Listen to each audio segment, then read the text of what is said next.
පින්නතුනි අද ධර්මදේශනාවේ මාතෘකාව හැටියට අපි යොදාගෙන තියෙන්නේ අංගුත්තර නිකායේ තික නිපාතයේ සඳහන් වන සේවිතබ්බ කියන සූත්‍ර දේශනාව. මේ සූත්‍ර දේශනාව ඇසුරු කරගෙන එක ධර්ම දේශනාවක් මීට කලින් සිදු කරන්නට යෙදුණා. ඒ දේශනාව නතර කරපු තැන ඉඳලා අපි අද දේශනාව ආරම්භ කරන්න කල්පනා කරනවා. මේ සේවිතබ්බ සූත්‍රයෙන් සඳහන් කළේ ඇසුර කොහොමද සකස් කරගන්නේ කියන එක. තමන් සේවනය කළ යුත්තේ කොහොම අයද කියන කාරණාවයි භාග්‍යතුන් වහන්සේ පැහැදිලි කළේ. ඒක කොයිතරම්නම් විශේෂද මේ සසරින් මිදෙන කෙනෙකුට මේ ඇසුර කියන එක. අපේ භාග්‍යතුන් වහන්සේ නිවනට යන අනුපූර්ව ප්‍රතිපදාවේ උතුම්ම කාරණා 38ක් මංගල සූත්‍රයේ දේශනා කරපු බව අපි පළවෙනි දේශනාවෙන් පැහැදිලි කළා. ඒ නිවනට යන උතුම්ම මාර්ගයේ තියෙන පළවෙනිම කාරණාව අසේවනාච බාලාන. බාලයන් ඇසුරෙන් වළකින්න ඕන කියන කරුණ.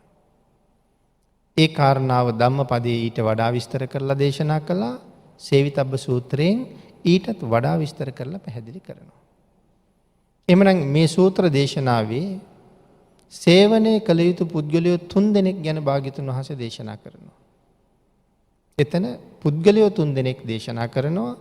සේවනයේ නොකළ යුතු පුද්ගලයෝ එක්කෙනෙක්, සේවනයේ කළ යුතු පුද්ගලයෝ එක්කෙනෙක්, සත්කාර කරලා ගරු කරලා සේවනය කර යුතු තව පුද්ගලයෙක් ආදී වශයෙන් පුද්ගලයෝ 3 දෙනෙක් පැහැදිලි කරනවා.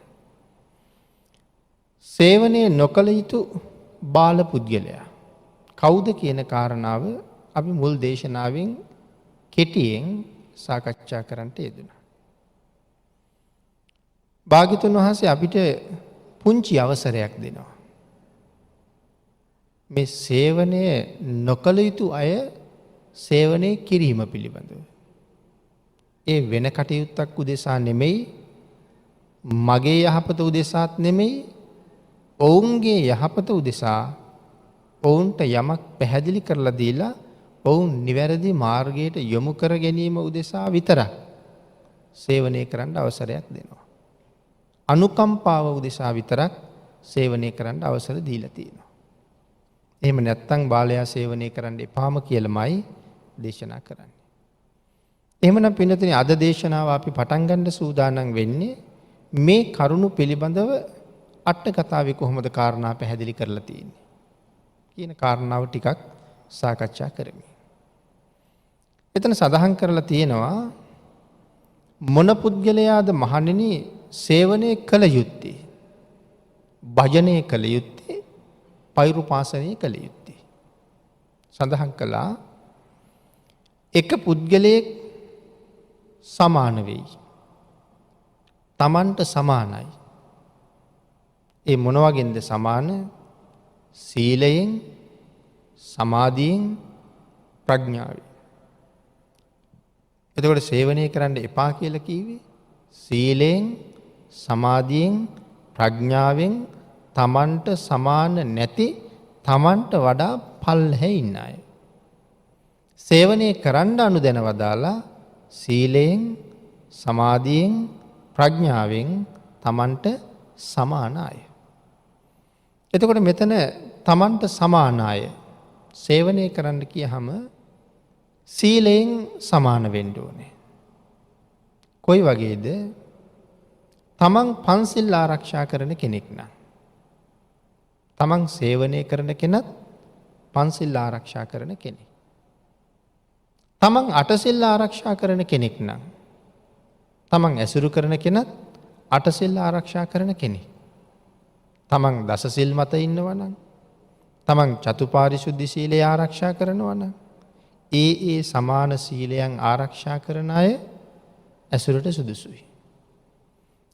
එහෙම අය අතර සීල කතාවක් ගොඩනැගෙනවා. දැන් බාල පුද්ගලයෙක් එක්ක ඇසුරට ගියහම සීල කතාවක් ගොඩනැගෙන්නේ නැහැ. මොකද පන්සිලුත් නැති, තිසරණත් නැති අය සිල් රැකීමේ ආනිසංස ගැන කවදාවත් කතා කරන්නේ නැහැ. ඒගොල්ලෝ කතා කරන්නේ මේ පංචකාම සුවය පිළිබඳව. අකුසල් රැස් කරන ක්‍රම පිළිබඳව. නමුත් සීලයෙන් සමාන අය එකතු වෙච්චාම කතා කරන්නේ හැම වෙලාවෙම සීල කතාවක්. ඔවුනොවුන්ට ඒ කතාව නිසා කිසි දුකක් නැහැ. නමුත් සිල් නැති කෙනෙක් එක්ක සිල් ගැන කතා කරන්න ගියහම ඒක දුක් කතාවක්. මොකද සිල් නැති කෙනා කවදාවත් කැමති නෑනේ සිල් ගැන කතා කරන්න. අපි ඒ ගැන කතාවට මුල පිරුවත් අර පුද්ගලයා ඒ මැද්දෙන් වෙන මොකක් හරි සාකච්ඡාවට ඇදලා ගන්නවා. එයින් පේන්නේ ඔහු මේ කතාවට කැමති නෑ කියන එකයි. නමුත් සීලවන්තයා සීලවන්ත කතාවකට හරි කැමතියි. ඒ නිසා ඔහුට සිල් ගුණ දියුණු කරන්න තව තව අවවාද අනුශාසනා කළත් ඔහු කවදාවත් ඒකට විරුද්ධ වෙන්නේ නැහැ. නමුත් පන්සිල් නැති කෙනෙකුට පන්සිල් ගන්න කිව්වොත් එයා කියන්නේ අපි අතින් ඉතින් පව් කරන්නේ නැත්තම් මොකටද පන්සිල් ගන්න කියලා. අපි එහෙම පවක් කරන්නේ නැත්තම් අමුතුවෙන් සමාදන් වෙන්න ඕනේද කියලා. ඒ වගේ නොඑක් ප්‍රශ්න තමයි ඒගොල්ලෝ යොමු කරන්නේ. නමුත් සීලවන්තයෝ එහෙම නැහැ. හරි කැමති සිල් ගැන කතා කරනවට. එකඟ වෙනවා මේ හැම කතාවකටම. ඒ විතරක් නෙමෙයි සිල් රැකගන්න ඕනෙමයි කියලා කියහම කවදාවත් ඒකට විරුද්ධ වෙන්නේ නැහැ. ඒක කොහොමද කරන්නේ? නැත්නම් ඉහළ කෙනෙක් පන්සිල් වල ඉන්න කෙනෙකුට අටසිල් සමාදන් වෙන්න කිව්වොත් එයා ඒ ගැන තමයි යහන්නේ. විකාල භෝජනෙන් හරියටම වළකින්නේ කොහොමද? නච්ච ගීත වාදිත හරියටම ආරක්ෂා කරගන්න මං කොහොමද කටයුතු කරන්න ඕනේ? මෙහෙම කටයුතු කළුවොත් මං අදින් ඒ සීලේ බිඳෙනවද? මේ ප්‍රමාණයවත් එපාද? අන් ඒ වගේ දේවල් හාර අවුස්සමින් එයා මේ සීලය දියුණු වෙන ක්‍රම තමයි අහන්නේ. කතාවට හරි එකඟයි. ඒ කතාව තුළ අතරමඟ නැගිටලා යන්න හිතෙන්නේ නැහැ ඒ පුද්ගලයාට. මොකද ඒක සම්පූර්ණ කරගන්න ඕන නිසා. ඒ සීලයෙන් සමාන වෙන්න සිල් ගුණ පුරා ගන්න අවශ්‍ය වෙන නිසා. ඊළඟට පින්නතුනි මේ සමාධියෙන් සමාන වෙනකොට එතකොට කොහොමද අපි කතාවක් ගොඩනගා ගන්නේ? එතකොට මේ වාගේ සමාධියක් මේ විදිහෙන් ලබන්න පුළුවන්ද? සමාධිය ගැන දෙන්නෙක් එකතු වෙලා කතාව. තමන්ට තියෙන සමාධියෙන් ගැන සාමාන්‍යයෙන් ශාසනයේ තමන්ගේ දේවල් කියන්නේ නැහැ. නමුත් සමාධියෙන් සමානයිනේ. එතකොට මේ කතා කරනකොට අනික් කෙනා අහනවා කොහොමද ඒක දියුණු කරගන්නේ? මේ වාගේ සමාධියක් වඩන්න මේ වාගේ අරමුණක් හොඳයිද? මේ අරමුණ ඔස්සේම භාවනා කළොත් කටයුතු කළොත් මට මේ සමාධිය දියුණු වෙයිද? ඒ වගේ සමාධිය දියුණු කෙරෙන කාරණාම තමයි සාකච්ඡා කරන්න උත්සාහ කරන්නේ. මෙච්චර පමණ කාලයක් මේ කාරණාව වඩහම ඇද්ද? මෙච්චර පමණ කාලයක් මේක දියුණු කරගත්තාම මට ඒකෙන් ලැබෙන ප්‍රයෝජනය මොකද්ද? ඒ වගේ කාරණා තමයි හැම වෙලාවෙම විමසන්නේ. එතකොට ප්‍රඥාවෙන් සමාන වෙච්චහම නැත්නම් අර සමාධියෙන් ඉන්න කෙනා ඊළඟට සමාධිය බින්දෙන හැටිත් අහනවා. මේ දේශනා කරන කියන මාර්ගයෙන් මම මෙතෙන්ට ගියොත් ඒක මගේ බින්දෙනව නම් කොහොමද බින්දෙන්නේ? කොයි වාගේ කටයුතු වලින්ද බින්දෙන්නේ? මොන වගේද මම යෙදෙන්න එපා? විනෝද චාරිකා, ගීත ගායනා කිරීම, සංගීත සංදර්ශන වලට සහභාගී වීම මේ වගේ දේවල් වලින් මගේ සමාධිය බිඳෙයිද? බිඳෙනව නම් මම ඒකෙන් වළකින්න. ඒ වගේ හැම වෙලාවෙම තමන්ගේ සමාධිය රැකගන්නම කරුණු කාරණා විමසනවා. ඊළඟට වෙනතන මේ ප්‍රඥාවෙන් සමාන වෙච්චහම ඒ දෙන්න අතර හැම වෙලාවෙම ප්‍රඥා කතාවක්මයි තියෙන්නේ. ඒ කොහොමද? ඒ කතාව ඊටා පහසුවෙන් දිගටම පවත්වාගෙන යන්න ඒ දෙන්නට පුළුවන්. ඒ ප්‍රඥා කතාව හරි පහසුවෙන් පවත්වාගෙන යනවා. බුදුරජාණන් වහන්සේගේ ධර්මය යම් කරුණක් ගැන ඔවුන් සාකච්ඡාවට වැටුණොත් ඒක ප්‍රඥාවෙන් විමස ඒ කාරණාව සාකච්ඡා කරනවා. ඒක ක්‍රියාත්මක කරන්නේ කොහොමද කියන කාරණාව පිළිබඳව ඔවුන් අතර කවදාවත් සැකයක් නැහැ. මේ දේශනා කරලා තියෙන කරුණු අදට ප්‍රායෝගිකද? දැන් සමහර අය අහනවා එහෙම. බුදුදහමේ මෙහෙම දේශනා කරලා තියෙනවා තමයි. නමුත් මේවා අදට ප්‍රායෝගිකද කියලා කතා කරන අය ඉන්නවා. නමුත් මේ ප්‍රඥාවෙන් සමාන අය අතර එහෙම ප්‍රායෝගිකද කියන ප්‍රශ්නයක් ඇති වෙන්නේ නැහැ. මොකද ඒ අය දන්නවා භාග්‍යතුන් වහන්සේගේ ධර්මය හැම කාලෙටම ප්‍රායෝගිකයි කියලා. මොකද වෙනත් විද්‍යාවන්ගේ නම් වෙනත් දර්ශනයන්ගේ නම් එහෙම ප්‍රායෝගික නොවන බවක් තියෙනවා. සිද්ධාන්ත සහ ප්‍රායෝගික බව දෙකක් තියෙනවා.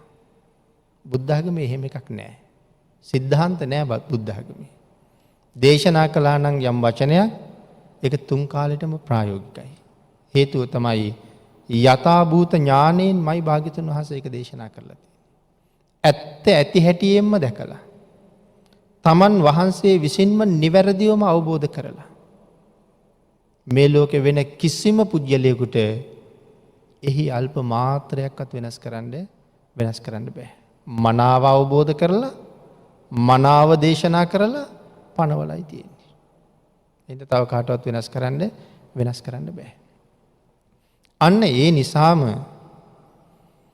භාග්‍යතුන් වහන්සේ දේශනා කරපු ධර්මය ලෝකයට දානය කරන්න කිව්වෙත් ඒ විදිහටමයි. වෙනස් කරන්න බෑ කාටවත්. භාග්‍යතුන් වහන්සේ දේශනා කරපු ප්‍රමාණය ලෝක සත්වයාටත් දේශනා කරන්න ඕනේ. අපි හැමෝටම අවසර තියෙන්නේ එහෙමයි.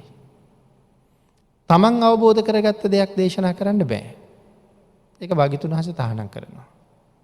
දැන් සමහර කෙනෙක් නම් කතා කරනවා මේ ධර්ම දේශනාවක් කරනකොට ඉස්සරලා ධර්මයේ තමන් තේරුම් අරගෙන ඉස්සරලා තමන් අවබෝධ කරගෙන ඒ අවබෝධ කරගත්ත දේ ලෝකයට දේශනා කරන්න ඕනේ කියලා.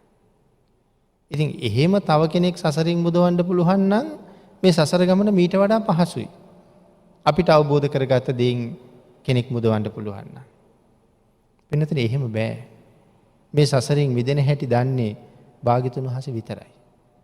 ඒක ਸਰවඥතා ඥානයේ ඉතා ස්වල්ප වූ කොටසක් විතරයි. මේ ලෝකේ කොච්චර මිනිස්සු ජීවත් වෙනවද? අනන්ත සක්වල අනන්ත ජීවීන්. ආන්ගේ සියලු දෙනාම පිරිනිවන් පාන්නේ කවද්ද කියන කාරණාව භාග්‍යතුන් වහන්සේ විතරයි දන්නේ. බණ අහන ඔබත් දේශනා කරන මමත් පිරිනිවන් පාන දවස බුදු පියාණන් වහන්සේ හරියටම දන්නවා.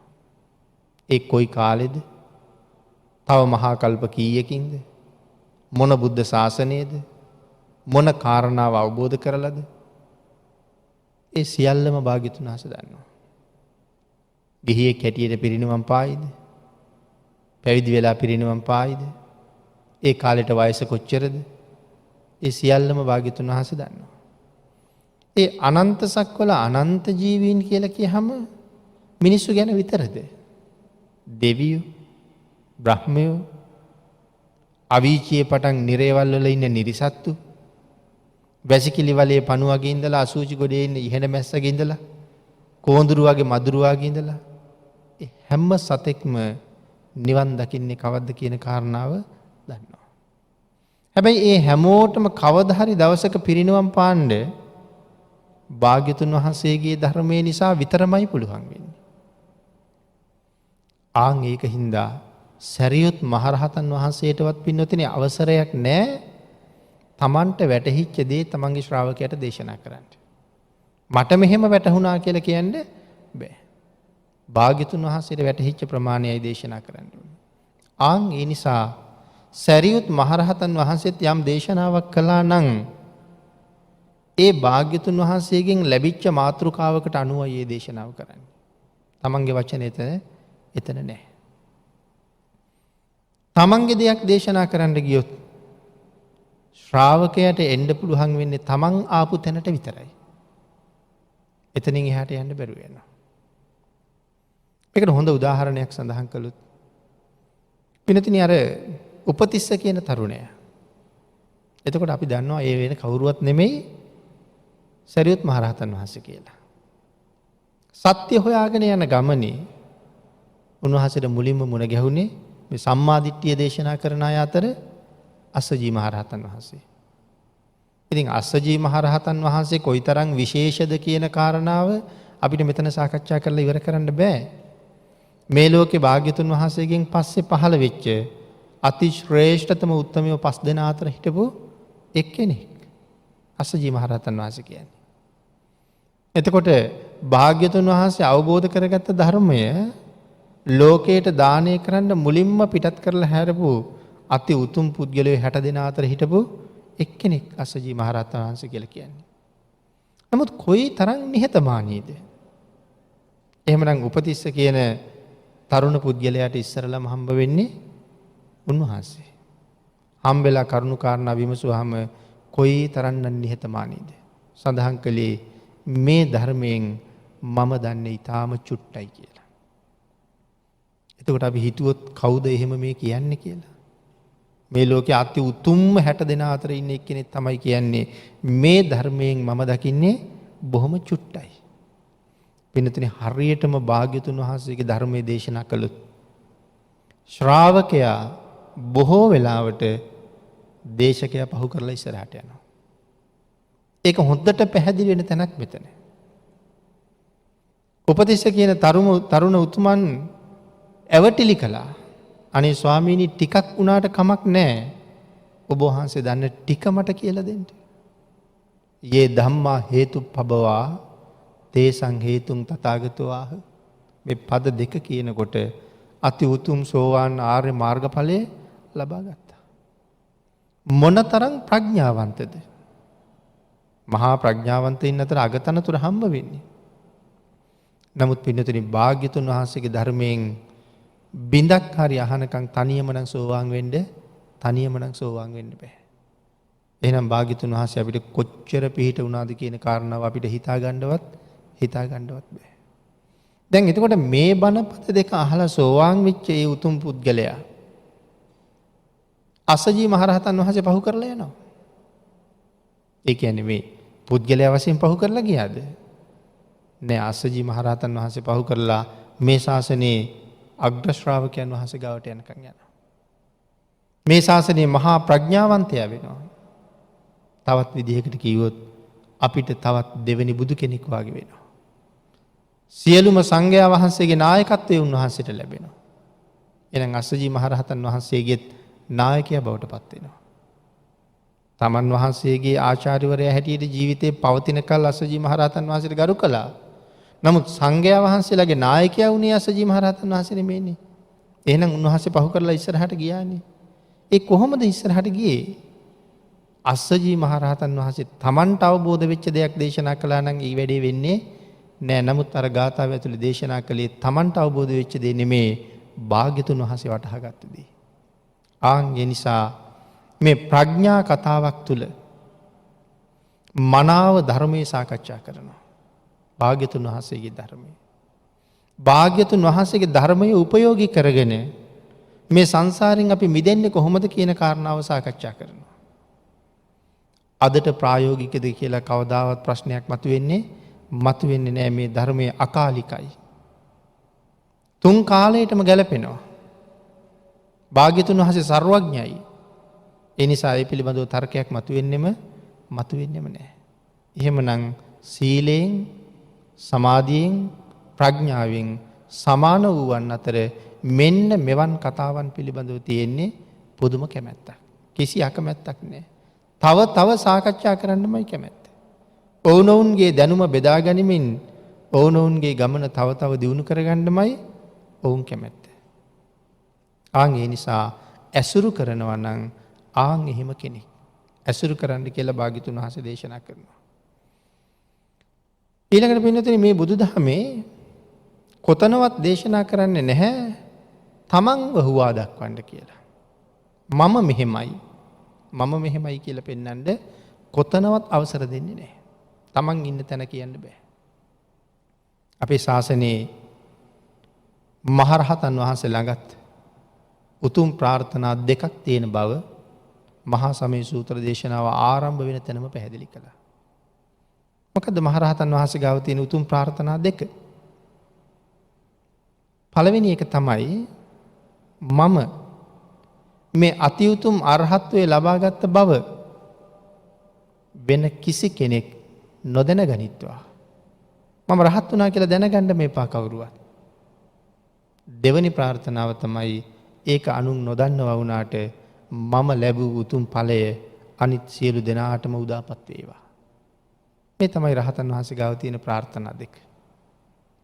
හැබැයි ඒ වුණාට මම රහත් කියලා කාටවත් කීවේ නැහැ. මම සෝවාන් වෙලා කියලා කාටවත් කීවේ නැහැ. නැති ගුණයක් කොහොමවත්ම කියන්නේ නැහැ. ඒක හරි භයානක තැනක තියෙන්නේ. උපසම්පදා භික්ෂූන් වහන්සේ නමක් මාර්ගයක් ඵලයක් සමාධියක් නැතුව නමුත් තවත් කෙනෙකුට කීවොත් මම මෙන්න මෙහෙම මාර්ගඵලයක් ලබලා ඉන්නේ කියලා. මේ වාගේ සමාධියකට සමවදින්න මට පුළුවන් කියලා. Tamanට නැතුව කීවොත් මොකක් වෙනවා කියලාද දේශනා කළේ? පරාජිකා 4ක් මේ ශාසනයේ තියෙනවා. ඒකෙන් 4වෙනි එක උත්තරී මනුස්ස ධම්ම. තමන් ගාව නැති ಗುಣ අනික් අයට කීවොත් පරාජිකා වෙනවා කියලා දේශනා කළා. මොකක්ද මේ පරාජිකා වුණා කියලා කියන්නේ? ශාසනයෙන් පෙරදුනා. ආයේ මේ ශාසනයේ කටයුතු කරන්න බෑ. හරියට කරටියේ කැඩුන තල් ගහක් ආයේ ලියලන්නේ නැහැ. සාමණේර කෙනෙක් හැටියට දිගටම ගුණ පුරාගෙන යන්න පුළුවන්. නමුත් පරාජිකාවෙන් පස්සේ ආයේ උපසම්පදාවක් ලබන්න බෑ. ඒ තරම් ගැඹුරු තැනක භාග්‍යතුන් වහන්සේ තියලා තියෙන්නේ ඇයි? තමන් ගාව නැති ගුණ අනුන්ට කවදාවත් කියන්න එපා කියපු නිසා. ඒ විතරක් නෙමෙයි පින්නතුනි මේ සූත්‍රයේ සඳහන් කරනවා මේක ශික්ෂාපදයක් මේ වෙනුවෙන් භාග්‍යතුන් වහන්සේ පනවනවා. පාචිත්‍ය පාළියේ 74 වෙනි පිටුවේ මේ ශික්ෂාපදේ සඳහන් කරලා තියෙන්නේ භූතාරෝචන ශික්ෂාපදේ කියලා. ඒ කියන්නේ තමන් ගාව නැති ගුණ කියන්න එපා. ඇති ගුණ කියන්නත් එපා. නැති ගුණ කීවොත් පරදිනවා. පරාජිකා වෙනවා. ඇති ගුණ කීවොත් ඒත් ඇවතකට ලක් වෙනවා. එහෙම්මම දේශනා කළා. එහෙනම් නැති ගුණ කියන්නත් බෑ. ඇති ගුණ කියන්නත් බෑ. උතුමන් වහන්සේලා කවදාවත් සිල් කඩාගන්නේ නැහැ. ඇවත් කරගන්න කටයුතු කරන්නේ නැහැ. එහෙනම් තමන් ගාව ගුණ ඇතත් කාටවත් ඒ බව කියන්නේ නැහැ. නමුත් අද හැටියට කල්පනා කරලා බැලුවොත් සමහර අය පිරිස් මැද තමන්ගේ තියෙන උතුම් ගුණ නැගිටලා ප්‍රකාශ කරනවා. මම සෝවාන් වෙලා ඉන්නේ. මට අහවල් ධානයේ තියෙනවා. මං අහවල් ධානයට සමවදිනවා. සමහර අය නැගිටලා ප්‍රශ්න අහනවා. මේ කොයි ධානයට සමවදින්න පුළුවන්ද? දැන් කීවෙනි ධානයේද ඉන්නේ? එහෙමත් අහනවා. සමහර අය පිරිස් අතර තමන්ගේ තියෙන ಗುಣ කියාපානවා. මේ කාරණාව හරියට ඉගෙන ගත්තාම තේරෙනවා ඒගොල්ලෝ තාම භාග්‍යතුන් වහන්සේගේ ධර්මය දැකලවත් නැහැ කියලා. මේ වාගේ උතුම් තැනකට යන්න තියා තාම බුදුදහම දැකලවත් නැහැ. ස්පර්ශ කරලවත් නැහැ. භාග්‍යතුන් වහන්සේ දේශනා කළේ කිසිම හේතුවකින් තමන්ගේ ගුණ කියන්න එපා. ඒ විතරක් නෙමෙයි පින්නතුනි මෙතන සඳහන් කළා තමන් භාවනා කරනවා කියලාවත් කියන්න එපා කියලා. තව කෙනෙක් එක්ක මම භාවනා කරන කෙනෙක් මම භාවනාවට හරි කැමති එහෙමවත් කියන්න එපා කියලා දේශනා කළා. එතකොට කොයි තරම්නම් නිහතමානීත්වයක් මේ ශාසනයේ තියෙනවද? කෙනෙක් ඇහුවොත් තව කෙනෙක්ගෙන් අහනවා ඔයගොල්ලෝ භාවනා කරනවද? දවසකට කොච්චර වෙලා භාවනා කරනවද? මොන භාවනාවද කරන්නේ? දැන් කොච්චර කාලයක්ද? දැන් මොන වාගේ තැනකට ඇවිල්ලා ඉන්නවද කියලා ඇහුවොත් අපෙන් කෙනෙක් උත්තර දෙන්න තියෙන්නේ මේ ශාසනයේ තමන් ගැන කියන්න එපා කියලායි කියලා තියෙන කියලා තමයි කියන්නේ. එහෙම නැතුව මම මෙච්චරක් භාවනා කරනවා මෙච්චර කාලයක් කරනවා මම භාවනාවට හරි කැමතියි. එහෙම කියලාවත් සාකච්ඡා කරන්න එපා කියලාමයි දේශනා කරලා තියෙන්නේ. ඉතින් කෙනෙක් එහෙම කියනවා නම් කරනවා නම් තාම ඔහු මේ ශාසනයේ නෑ කියන එක තමයි තේරුම් ගන්න තියෙන්නේ මේ ශික්ෂාපදත් එක්ක. ටිකක් ගැඹුරට සාකච්ඡා කරන්න තියෙන කාරණාවක්. නමුත් පින්නතනේ බුදුරජාණන් වහන්සේ අපට අවසරයක් දීලා තියෙන්නේ භාග්‍යවතුන් වහන්සේගේ ධර්මය අනුන්ට දේශනා කරන්න කියලා මිසක් Tamanට වැටහිච්ච දේ කියන්න එපා කියලා. ඒ නිසා විස්තර වශයෙන් තියෙන විදිහටම දේශනා කරන්න ඕනේ. විස්තර වශයෙන් තියෙන විදිහටමයි. මොකවත් අඩු කරන්නත් බෑ. මොකවත් එකතු කරන්නත් බෑ. ඒ නිසා ඒකට මෙන්න මෙහෙම සඳහන් කරලා තියෙනවා යථාසුතං යථා පරියත්තං ධම්මං විත්තාරේන පරේසං දේශේත කියන ක්‍රමයට තමයි ධර්ම දේශනා කරන්න පුළුවන්. යථාසුතං යථා පරියත්තං ධම්මං විත්තාරේන පරේසං දේශේත. යථාසුතං කියලා කිව්වේ යම් විදිහකින් අහලා තියෙනවා නම් අපි ධර්මය යම් විදිහකින් අහලා තියෙනවා නම් පරම්පරා අනුව අපි අහලා තියෙනවා. පරම්පරා අනුව කියලා කියන්නේ මේ එකම ධර්ම කාරණාව අතීතයේ ඉඳලම වෙනස් නොවි එකම විදිහට පැවතීගෙන එනවා. අකුරක් කැලපිල්ලක්වත් වෙනස් නැහැ. මොකද අතීතයේ ඉඳලා මේ ධර්මය අපිට ලැබිලා තියෙන්නේ එහෙමනේ. ලංකාවට එක අවස්ථාවක නියගයක් ආපු වෙලාවේ සක්‍ර දේවේන්ද්‍රයන් වහන්සේ නැවක් හදාගෙන ඇවිල්ලා මේ භික්ෂුන් වහන්සේලාට කියනවා ලංකාවෙන් පිට වෙන්න කියලා. මොකද උන්වහන්සේලා ගාව තමයි මේ ධර්මයේ තියෙන්නේ. උන්වහන්සේලා අපවත් වෙනවා කියලා කියන්නේ විශාල ධර්මස්කන්ධයක් නැතුව යනවා. සියලු දෙනාම තොටුපළට එකතු වුණා ලංකාවෙන් පිටත් වෙන්න. ධර්මදරයන් වහන්සේලා. එයින් 69ක් තීරණය කළා අපි යන්නේ නැහැ. විශාල පිරිසක් නැවුණක්ගා. ඒ 69 ලංකාවෙම නතර වුණා. නතර වෙලා උන්වහන්සේලා විවේක ස්ථානයකට ගිහිල්ලා උන්වහන්සේලාගේ කය වාඩි කරවගෙන පවත්වන්න පුළුවන් තාක්කල්, ඒ කියන්නේ ඉඳගෙන ඉන්න ශක්තිය තියෙන තාක්කල් උන්වහන්සේලා ඉඳගෙන තමන් දන්න ධර්මයේ සජ්ජායනා කළා. දැන් ඉඳගෙන ඉන්න බැරි තත්වයට උන්වහන්සේලාට වෙහෙසයි, ආහාර නැහැ. වැලි ගොඩවල් එකතු කරලා 6-7 දෙනා ඒ වටේට එකතු වෙලා තම තමන්ගේ හිසට තියාගෙන එහෙම්මම වැලි ගොඩවල් මත පාත් වෙලා ධර්මයේ මෙනෙහි කරන්න පටන් ගත්තා. දැන් සජ්ජායනා කිරීමේ ශක්තියක් නැහැ. දැන් දන්න ධර්මයේ මෙනෙහි කරනවා. නමුත් උන්වහන්සේලා මොනවා හරි අනුභව කරලා ජීවත් වුණා. නියං කාලේ නිමා වුණාට පස්සේ විදේශගත වෙච්ච ස්වාමින් වහන්සේලා ආයේ තමන්ගේ රටට පැමිණියා. මේ ස්වාමින් වහන්සේලා 69 උන්වහන්සේලා හොයාගෙන වැඩියා. උන්වහන්සේලා කල්පනා කළා දෙගොල්ල නියගෙන් පීඩාවට පත්වෙච්ච නිසා අපිට මතක තිබ්බ ධර්මයෙන් එක වචනයක් හරි අපිට වැරදිලාද? අමතක වෙලාද? අපේ මතක ශක්තිය අඩුවක් වෙලාද? දෙගොල්ල නැවත ධර්ම සජ්ජායනා කළා. සඳහන් කරනවා විදේශගත වෙච්ච ස්වාමීන් වහන්සේලාගේ මෙහි වැඩ හිටපු 69ගෙත් අල්ප මාත්‍ර වෙනසක් ඒ ධර්ම සජ්ජායනාවේ තිබුණේ නැහැ කියලා. ඒ තරම්ම මේ ධර්මය ආරක්ෂා කරගන්න උවමනාවක් තිබුණා. ආන් එහෙනම් පරම්පරා අනුව පැවතීගෙන ආපු ධර්මයයි යථාසුතං මනාව ශ්‍රවණය කරලා අවබෝධ කරගන්න කියලා දේශනා කළේ.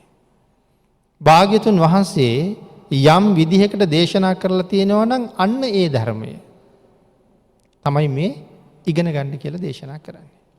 ඊළඟට පින්නතුනි යථා පරියත්තං රහතන් වහන්සේලා විසින් මුඛ පරම්පරාවෙන් ආරක්ෂා කරගෙන ආපු ධර්මය. මනාව ශ්‍රවණය කරලා ඉගෙන ගත්ත ධර්මය යථා පරියත්තං භාග්‍යතුන් වහන්සේ දේශනා කරපු විදිහටම රහතන් වහන්සේලා විසින් මුඛ පරම්පරාවෙන් ආරක්ෂා කරගෙන ආපු ධර්මය. විත්තාරේන පරේසං දේශේත. විස්තර වශයෙන් දේශනා කරන්න අවසරයක් දීලා තියෙනවා. ඒකයි මෙතන විත්තාරේන පරේසං දේශේත. විස්තර වශයෙන් දේශනා කරන්න අවසරයක් දීලා තියෙනවා. ආන්ගේ අවසරය නිසා තමයි මේ විදිහට උදාහරණ ගෙනහැර දක්වමින් ධර්මයට අනුකූලව හානි වෙන විදිහට නෙමෙයි ධර්මයට හානියක් නොවෙන්න උදාහරණ එකතු කරන්න පුළුවන් ශ්‍රාවකයාගේ අවබෝධයේ පහසුව උදෙසා. එහෙනම් විස්තර කරන්න අවසර දීලා තියෙන ප්‍රමාණයෙන් එහාට යන්න බෑ. ඒ නිසා දේශනා කළා විස්තර වශයෙන් දේශනා කරන්න අවසරයක් දීලා තියෙනවා. ධර්මයේ වෙනස් කරන්න නම් කොහොමවත් අවසර දීලා නැහැ. යමෙක් මේ ධර්මයේ වෙනස් කරනවා නම් ආන් ඔවුන් වෙනුවෙන් නිරේ දොර ඇරෙනවා කියලා තමයි සඳහන් කරන්නේ. ඒකේ තරම්ම භයානකයි. යමෙක් Tamanට හිතෙන දේ කියනවා නම් ඒක පින්නතුනි බුදුරජාණන් වහන්සේගේ පාරමිතාව නිෂ්ඵල කරන්න දරන වීරියක් හැටියට සඳහන් කරනවා. ඇයි මේ පාරමිතා පිරුවේ මොකටද මෙච්චර කල්? ලෝක සත්වයාට ඈතර වෙන්න ධර්මයේ දේශනා කරන්න. ඒක අපි අවබෝධ කරගෙන අපිට පුළුවන් විදිහට වෙනස් කරන්න නෙමෙයි. යමෙක් එහෙම කරනවා නම් පාරමිතාව නිෂ්ඵල කරන්න දරන වෑයමක්. ඒ විතරක් නෙමෙයි පින්නතුනි. ඒක හරියට භාග්‍යතුන් වහන්සේගේ ශරීරයේ ලේ ධාතුව හෙලෙව්වට වඩා භයානක වැඩක් කියලා දේශනා කරන්නේ. බණපදයක් වෙනස් කරනවා කියන එක. එහෙනම් කොහොම ගැඹුරින් මේක පනවලා තියෙනවද? මිනිස්සෙකුට නෙමෙයි දෙවියෙකුට, බ්‍රහ්මයෙකුට, මාරයෙකුටවත් ඒක වෙනස් කරන්න බෑ. මෙන්න මෙතන අඩුවක් තියෙනවා, මෙතෙන්ට මේ ටිකත් එකතු වුණා නම් සම්පූර්ණයි කියලා මේ ලෝකෙ කිසි කෙනෙකුට තර්ක කරන්න ඉඩ තියලා නැහැ. ආන් එවන් වූ ධර්ම රත්නය භාග්‍යතුන් වහන්සේගේ අවසර පරිදි විතරක් විස්තර කරලා දේශනා කරන්න ඉඩ තියෙනවා. එහෙනම් අපි සඳහන් කළා කිසිම ආකාරයකින් තමා ගැන හුවා දක්වන්න ඉඩ දීලා නැහැ කියලා. රහතන් වහන්සේලා ළඟ තියෙන ප්‍රාර්ථනාව කොයිතරම් නිර්මලද කියලා ඒ වෙලාවට ධර්මයේ දන්න අයට හැඟෙනවා. එහෙමනම් පින්නතුනි ශුන්‍යාගාරේ අබිරති අපි සඳහන් කළා මම භාවනා කරනවා කියලා කියන්නවත් අවසර නැහැ කියලා. මේ ශුන්‍යාගාරයේ අබිරති කියලා කියන්නේ ඒකයි. මම මෙච්චර දවසකට භාවනා කරන කෙනෙක් කියලාවත් කියන්න ඉඩක් දීලා නැහැ. ඊළඟට පින්නතුනි මේ බුද්ධ ආගමේ යම් කෙනෙක් එහෙම කියනවා නම් ඔහු බුද්ධ ආගමට අනුකූලද කියලා අපිට ආපහු ප්‍රශ්නයක් නැගෙනවා. ඊළඟට සඳහන් කළා භික්ෂූන් වහන්සේගෙන් තමන්ට වඩා වස් වලින් වැඩි කෙනෙකුට ඒක කියන්න පුළුවන්. ඇයි ඒ වස් වලින් වැඩි කෙනෙකුට කියන්න පුළුවන්? ඒ උපසම්පදාවට ගරු කරන නිසා. වැඩිමල් කෙනෙක් ඇහුවොත් කියන්න පුළුවන්. සමානයෙකුට හෝ බාල කෙනෙකුට කියන්න බෑ. මාන්නය නිසා කොහොමවත් කියන්නේ නැහැ. නමුත් වැඩිමල් කෙනෙක් ඇවිල්ලා තවත් භික්ෂුවකගෙන් ඇහුවොත් කොච්චර භාවනා කරනවද කියලා ඇහුවොත් ස්වාමීනි මෙච්චරක් කියලා කියන්න පුළුවන්. මාර්ගඵලයක් ලබලාද ඉන්නේ කියලා ඇහුවොත් එහෙමයි ස්වාමීනි කියලා කියන්න පුළුවන් වැඩිමල් කෙනෙක් අහන නිසා. ගුරුවරයෙක් අහන නිසා. එහෙම නැත්තම් කියන්න අවසර නැහැ. හැබැයි උපසම්පදාවට ගරු කරන නිසා වැඩිමල් කෙනාට කියනවා. මොකද රහතන් වහන්සේ නමුත් රහත් වෙලා නැති නමුත් උපසම්පදා වෙලා ඉන්න තමන්ට වඩා වස් වලින් වැඩිමල් ස්වාමින් වහන්සේට වඳිනවා. ඒ ස්වාමින් වහන්සේ රහත් වෙලා නැහැ කියන එක බාධාවක් නෙමෙයි. තමන් රහත් වෙලා හිටියට ඒ ස්වාමින් වහන්සේ උපසම්පදා වෙලා තමන්ට වඩා වස් වැඩි නම් මේ ශාසනය වඳින්න ඕනේ. රහත් බව කියන එක තමන්ට පෞද්ගලික වෙච්ච දෙයක්. නමුත් උපසම්පදා භික්ෂුන් වහන්සේ මේ ශාසනයේ සංඝ ශාසනය නියෝජනය කරන බොහොම උතුම් ස්වාමින් වහන්සේ නම. ඒ හින්දා වන්දනා කරන්න ඕනේ රහතන් වහන්සේ නම. ඒ නිසා ඒ වස් වලට ගරු කරන නිසා අහපුවහම කියන්න ඕනේ. එහෙම තමන් රහත් කියලා කිසි මාන්නයක් මේ ශාසනයේ නැහැ. මානෙ දුරු කරලායි තියෙන්නේ. මතකද අපි පින්නතුන්ට? ඒක අවස්ථාවක ශාක්‍ය කුමාරවරු කීප දෙනෙක්. ඒ කියන්නේ ශාක්‍ය රජවරු පැවිදි වුණා බුදුරජාණන් වහන්සේ ළඟ. එතන හිටියා ඒගොල්ලොත් එක්ක උපාලි කියලා කෙනෙක්. ආන්ගේ උපාලි රජෙක් නෙවෙයි. නමුත් මේ ශාක්‍ය රජවරු ඉල්ලීමක් කළා. එයාව ඉස්සරලා පැවිදි කරන්න කියලා. ඇයි අපිට කලින් පැවිදි වෙච්චහම අපිට වඳින්න පුළුවන්. එතකොට මානෙ කොච්චර නැති කරගන්නද? දැන් කලින් වැන්දද? නේ අපි රජවරු. මෙයා අපේ සේවකේ. කලින් වැන්දේ නැහැ. නමුත් ශාසනයේ ඉස්සරහට යන්න මානෙ නැති වෙන්න ඕනේ. ආන්ගේ මානෙ නැති කරගන්නයි ඒ රජවරුම ඉල්ලීමක් කරනවා උපාලි කලින් මහාන කරන්න.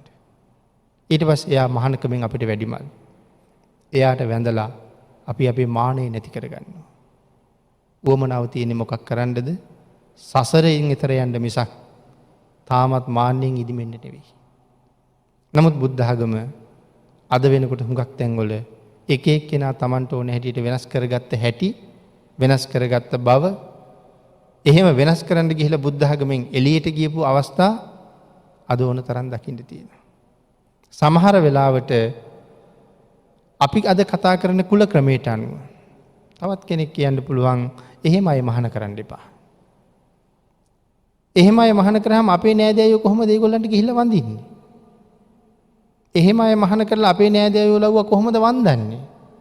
එහෙම කතා කරන තැන නැද්ද? එතකොට මේ ශාසනයයි ඒ අය ඉන්නේ කොහෙද කියන වෙනම ප්‍රශ්නයක් ඇති වෙනවා. තාම බුද්ධ ධර්ම කියන එක හරියට තේරුම් අරන් නැහැ. අපරාධ ලැබිච්ච මනුස්ස ජීවිතේ, අපරාධේ හම්බෙච්ච ශ්‍රේෂ්ඨ බුදුදහම. එතකොට අපිට සාධාරණයක් කරගත් අද කියන ප්‍රශ්නෙට උත්තරයක් නැතුව යනවා. නමුත් භාග්‍යතුන් වහන්සේගේ ධර්මයේ ඊට වඩා හරි නිර්මලයි, ඊට වඩා හරි ශ්‍රේෂ්ඨයි. අපි පින්නතුන් අහලා තියෙනවා සුනීත කියන කසල සෝදපු කෙනා ගැන. භාග්‍යතුන් වහන්සේ වඩින වෙලාවෙත් දුවගෙන ගිහිල්ලා හැංගුණා. නමුත් භාග්‍යතුන් වහන්සේ කතා කළා. මහාන වෙන්න කැමති නැද්ද කියලා ඇහුවා. ස්වාමීනි කැමති. නමුත් අපි මහාන කරන්නේ කවුද? මම මහාන කරන්න. භාග්‍යතුන් වහන්සේ සුනීත මහාන කළා. සුනීත කැලෑවට ගිහිල්ලා භාවනා කළා. ස්වාමීන් වහන්සේ නොබෝ දවසකින් රහත් වුණා.